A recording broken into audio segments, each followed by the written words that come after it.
Queridos amigos e irmãos, prosseguimos o nosso itinerário de aprofundamento da nossa fé à luz da carta de São Paulo aos Gálatas, acompanhando as catequeses do Papa Francisco. O apóstolo Paulo insiste com aqueles cristãos para que não se esqueçam da novidade da revelação de Deus que lhes foi anunciada.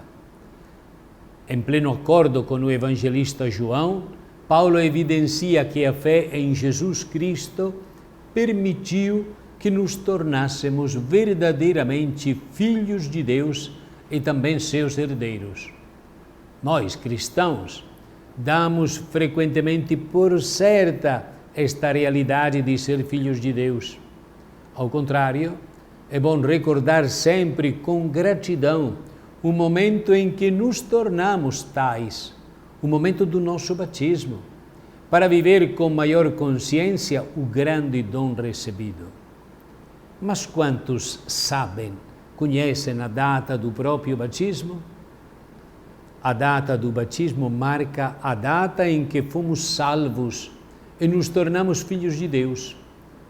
Aqueles que não a sabem, que perguntem ao padrinho, à madrinha, aos pai, à mãe, a alguns parentes, quando fui batizado? Quando fui batizada? A fé em Jesus Cristo permite ser filhos de Deus. Esta é a novidade. É este em Cristo que faz a diferença. Não só filhos de Deus como todos homens e mulheres somos filhos de Deus, todos, qualquer que seja a religião que seguimos. Não, mas filho de Deus em Cristo é o que distingue os cristãos. E isto acontece apenas na participação da redenção de Cristo e em nós no sacramento do batismo. Começa assim. Jesus tornou-se nosso irmão e pela sua morte e ressurreição reconciliou-nos com o Pai. Quantos recebem Cristo na fé através do batismo são revestidos dele e da dignidade filial. Nas suas cartas, São Paulo refere-se várias vezes ao batismo. Para ele, ser batizado equivale a participar de modo efetivo e real no mistério de Cristo. Na carta aos Romanos, ele chega ao ponto de dizer que, no batismo, morremos com Cristo e somos sepultados com Ele para viver com Ele, para podermos viver com Ele. E esta é a graça do batismo, participar na morte e ressurreição de Jesus. Portanto, o batismo não é apenas um rito externo. Aqueles que o recebem são transformados nas profundezas do seu ser, no seu íntimo, e possuem uma nova existência, precisamente a vida que lhes permite dirigir-se a Deus e invocá-lo com o nome de Abba, isto é, Pai.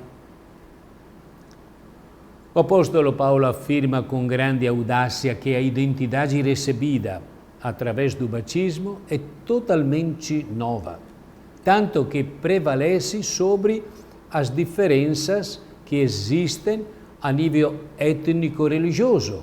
Não há judeu nem grego. E também a nível social. Não há escravo nem livre. Não há homem nem mulher. Estas expressões possuem um valor revolucionário. Este novo ensinamento do apóstolo aos ouvidos dos judeus certamente soava como herético. Mas como? Todos iguais? Nós somos diferentes. Soa um pouco herético. Também a segunda igualdade entre livres e escravos abre perspectivas chocantes. Para a sociedade antiga, a distinção entre escravos e cidadãos livres era vital. Por lei, estes últimos gozavam de todos os direitos, enquanto aos escravos não era reconhecida nem sequer a dignidade humana. Isto acontece também hoje, diz o Papa, Muita gente no mundo, muitas milhões, não tem direito a comer, à educação, ao trabalho. São os novos escravos, são os que vivem nas periferias, explorados por todos. Também hoje existe escravidão. Pensemos nisto. Negamos a estas pessoas a dignidade humana, são escravos. Por fim, a igualdade em Cristo supera a diferença social entre os sexos, estabelecendo uma igualdade entre homem e mulher, que era revolucionária naquela época e que hoje deve ser reafirmada. É preciso reafirmá-la também hoje. Quantas vezes nós ouvimos expressões que desprezam as mulheres? Contudo, homem e mulher têm a mesma dignidade e na história, inclusive hoje, existe uma escravidão das mulheres.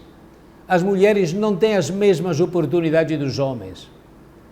Nós devemos ler o que o apóstolo diz. Somos iguais em Jesus Cristo. Como podemos ver, Paulo afirma a profunda unidade que existe entre todos os batizados. Qualquer que seja a sua condição, quer homens, quer mulheres, iguais, pois cada um deles em Cristo é uma criatura nova.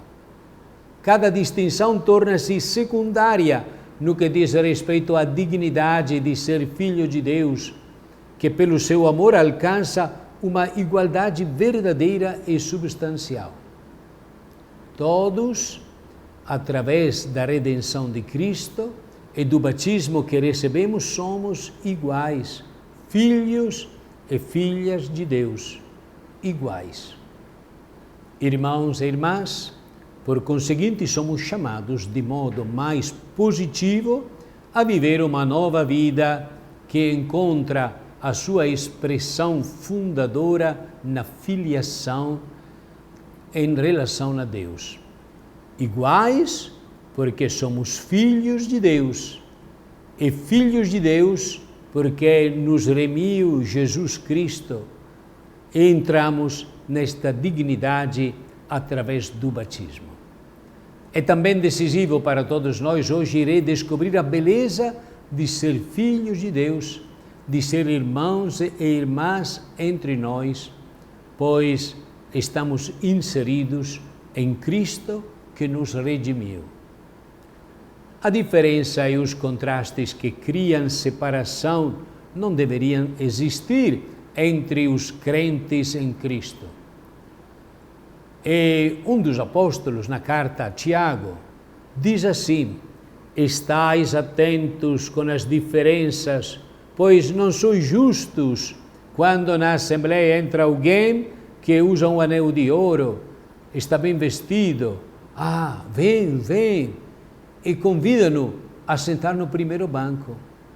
Depois se entra outra pessoa mal vestida e que se vê que é pobre, muito pobre, sim, senta-te ali no fundo, tá? Estas diferenças são feitas por nós muitas vezes de modo inconsciente. Não, somos iguais. Pelo contrário, a nossa vocação é tornar concreta e evidente a chamada à unidade de toda a raça humana. Tudo o que exacerba as diferenças entre as pessoas, muitas vezes causando até discriminação, tudo isso perante Deus já não tem qualquer substância, graças à salvação realizada em Cristo. O que conta é a fé que age seguindo o caminho da unidade, indicado pelo Espírito Santo. E a nossa responsabilidade consiste em percorrer decisivamente este caminho da igualdade, mas a igualdade que é apoiada e realizada pela redenção de Jesus. Deus abençoe a todos. Em nome do Pai, e do Filho, e do Espírito Santo. Amém.